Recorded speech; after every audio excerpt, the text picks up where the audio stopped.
Okay guys, welcome back for another video. So for this episode, nandito tayo ngayon sa General Trias, Cavite, particularly dito sa Richdale West. So para i-feature sa inyo itong nasa likod ko, which is itong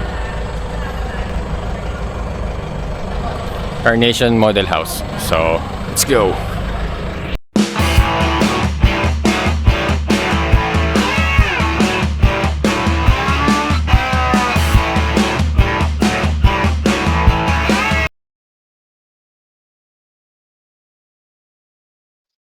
So ito po si Carnation Model House natin. Dito yan sa Richdale West Residences sa General Trias, Cavite. Meron po tayong 99 square meter para sa ating lot area and 66 square meter naman para sa floor area. Dito po sa harapan, meron tayong offset na 3 meters.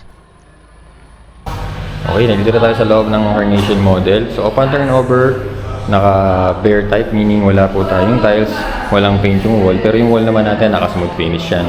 Provided tayo ng mga large analog sliding windows for lighting and ventilation na rin. Pagdating naman po sa ceiling, naka steel deck po yung finish ng ating ceiling, pero may mga nakabang na rin po na receptacle para sa ating ilaw. Provided din po tayo ng switch and outlets. Tapos right here, dito located yung ating kitchen area. So meron tayong sink dyan. Upon turnover, ganyan po yung matatanggap natin. And then may option po tayo para maglagay lang ng mga cabinets para dyan sa storage.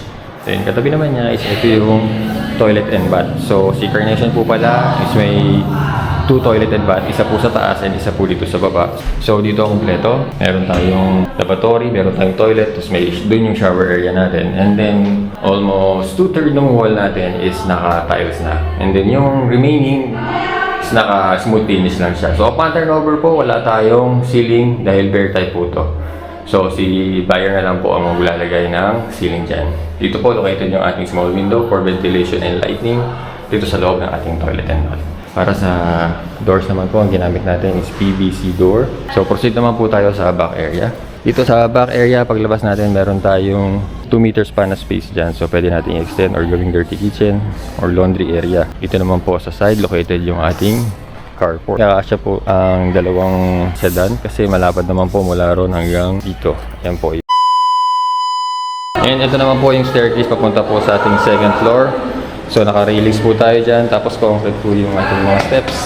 Okay, pagdating po dito sa second floor, meron tayong provision for 3 bedroom. So bawat room po, provided po siya ng window. So dalawa. So dito po dalawa, which is yung para sa room number 1. And then dalawa rin po yung window para sa ating room number 2. Na ito po yung partition. Dito po ating room number 3, na meron din pong dalawang window.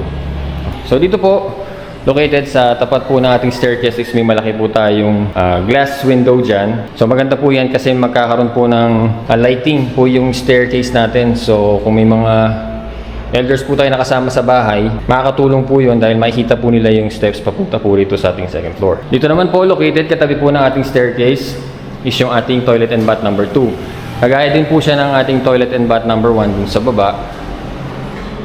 Yung tiles ganun din po. Pati po yung finish, parehong-pareho lang po. And wala rin po siyang ceiling. Meron po tayo dyang window for ventilation. Almost the same po nung toilet and bath natin sa baba. Dito po makikipapansin natin na wala po tayong ceiling upon turnover. So si buyer na lang po ang magpapalagay ng ceiling. Pero provided na po lahat ng ating receptacles, switch, and outlet. Nakaabang na po yan upon turnover.